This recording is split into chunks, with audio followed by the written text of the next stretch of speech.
All right, family. Be back rolling with cooking with Chef P and Bonz in the bucket.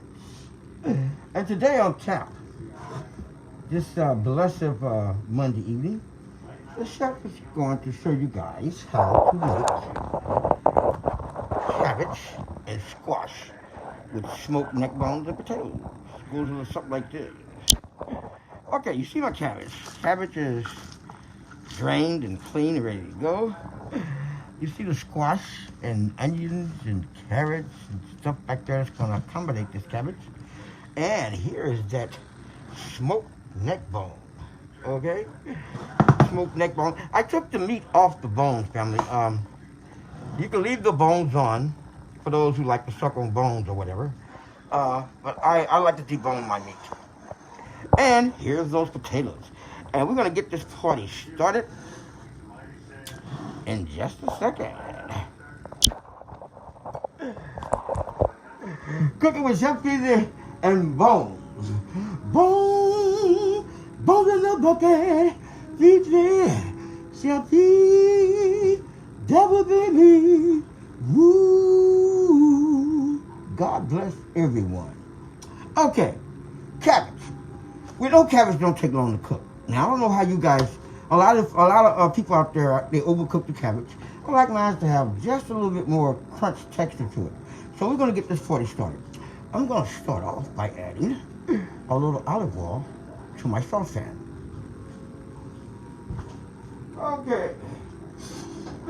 Okay, I have the oil into my saucepan, family. We're going to adjust the temperature because I'm looking at a temperature of about maybe 325.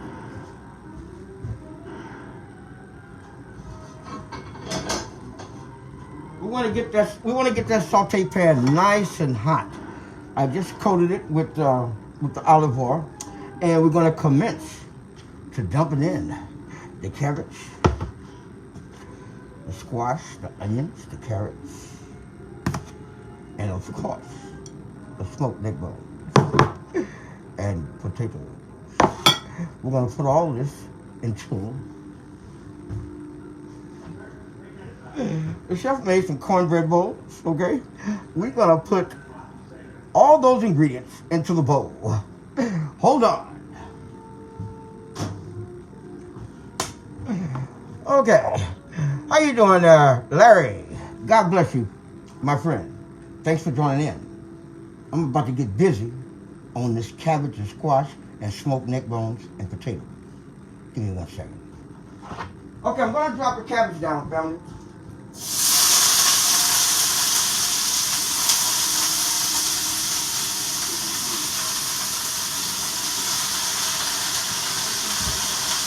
Okay, cabbage is being sauteed up.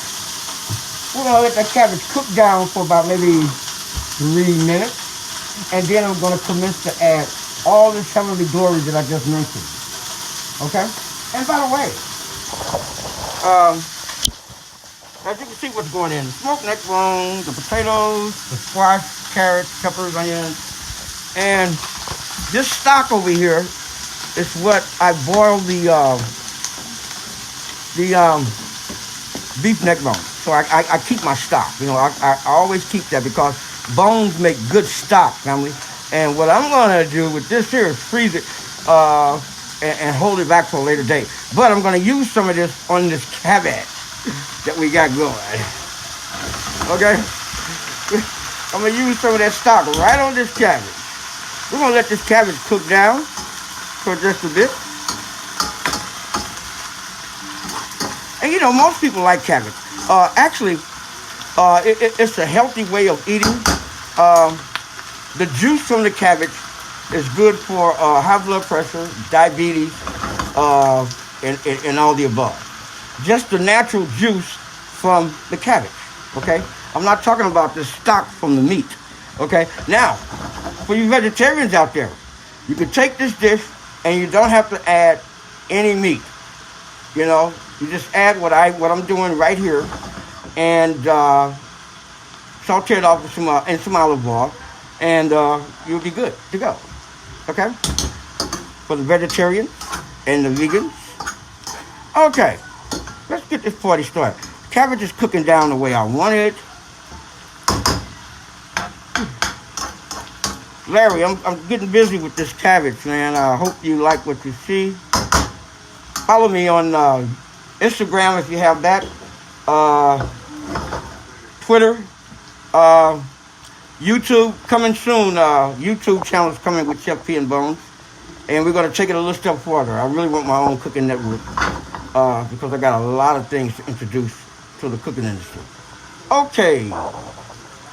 Let's go back over here to the main ingredients, some of these main ingredients. Okay, what I'm going to add next, I'm going to add this smoked beef neck bones that I deboned, okay? I'm going to dump them babies right down in there like so. And we're going to let that solidify for a second, okay? But then I'm going to come behind that. We want to spread this out a little bit. You know, we want to catch the cabbage. I don't like overcooking cabbage, family. Okay, now it's time for me to add that stock from them beef neck bones. Okay, we're gonna take that stock right over here, and we're gonna drizzle that stock right over there, like so. I don't need a lot. I would say about half a cup. Okay, now I'm gonna let that simmer for about a couple of minutes there. But I do have some other ingredients to add to this. So we're going to come over here, and I am going to, what I'm about to do now is add, I want to add a tablespoon of brown sugar to the cabbage.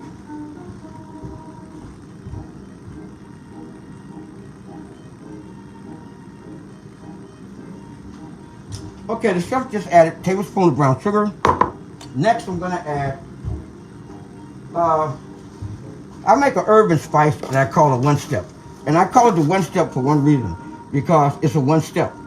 I have about 27 herbs in here and about 13 different spices. And you can put it on anything.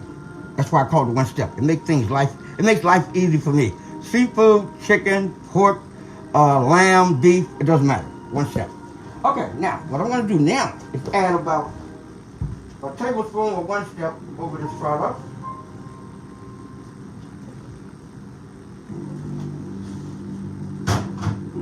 Okay, family, we added the brown sugar in the one step. Now, let's go over here and take a look.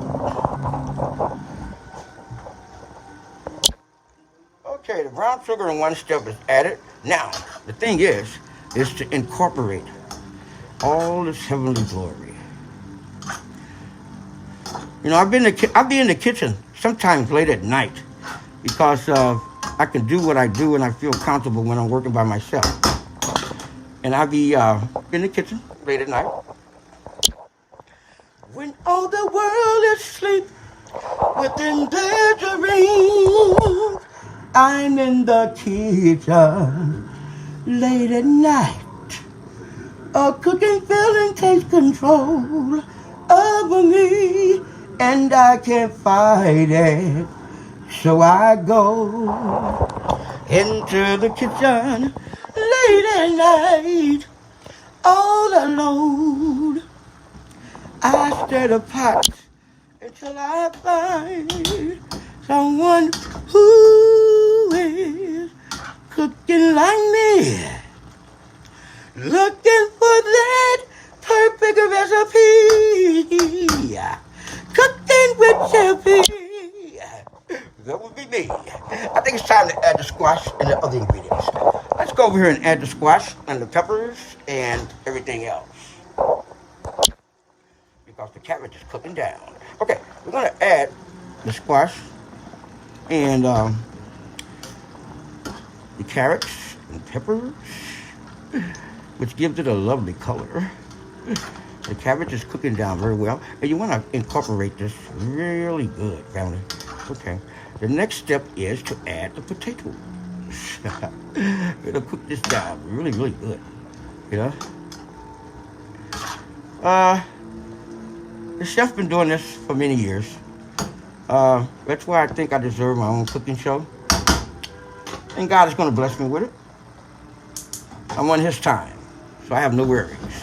When I'm on God's time, I don't have a worry in the world. Okay, we're gonna let that cook down for another minute. I want to try to keep the vegetables with a little bit of crunch in it. Okay, the next step is those potatoes. Okay, we're going to take these potatoes. Now, these are red potatoes. I like red potatoes because they have a more excellent taste than russet potatoes and any other potato out there. Okay, family, we're going to add the potatoes to this product, like so. And then we're going to incorporate those potatoes right on in that product. Okay? There's so many ways you can do cabbage, you know. So many ways. Okay, family. Now, we're going to let that simmer for a minute. And we're going to get those cornbread bowls ready for some of this stuff to go in to those bowls. Okay. As you can see, the cabbage is doing its thing. Now, I can reduce this temperature on my burner here. We're going to let that do its thing for a minute. And we're going to get ready to get busy with that cornbread bowl. Goes a little something like this. Okay, family. Let me get that cornbread bowl. Let me get a plate.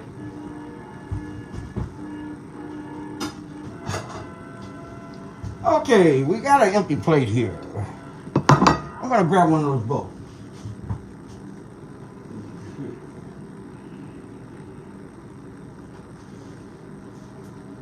Okay, the chef has the bowl, as you can see, okay? This is a zucchini buttermilk garlic cornbread bowl that I made myself. And I'm going to be making these bowls in about five different flavors coming up soon. Okay, let's commence putting that cabbage in this bowl.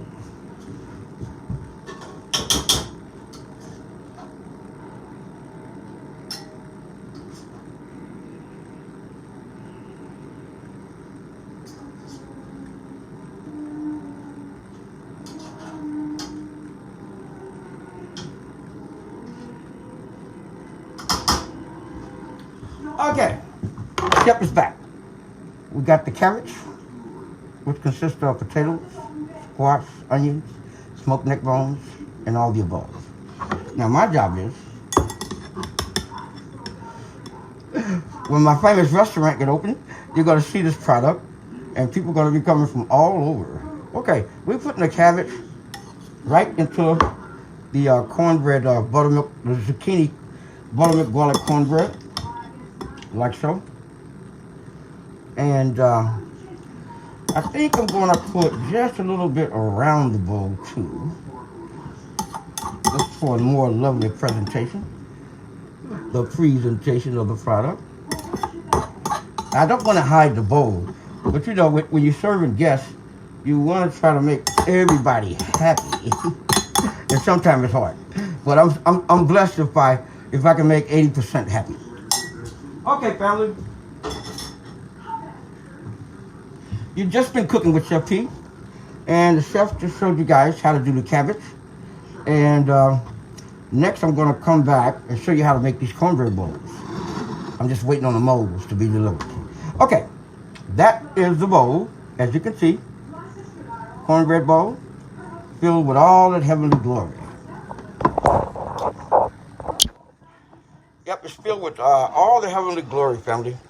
Something that I think if the people come to my restaurant, they'll be more than happy to see something like that, because I can put anything I want into these bowls, okay? The chef can put whatever he wants into the bowls that I'm going to be featuring coming up in the near future. But until next time, hands on. Hey, who's that, Raquel? How you doing, Smith? God bless you. Hope you're having a great Monday. Thank you guys for tuning in. YouTube, Instagram, Twitter, and of course, you guys, Facebook. Check me out on Twitter, on YouTube, and hit me. Just keep hitting me, because the more hits I get on YouTube, the better it's going to be. God bless everyone, and hands on. Bonz.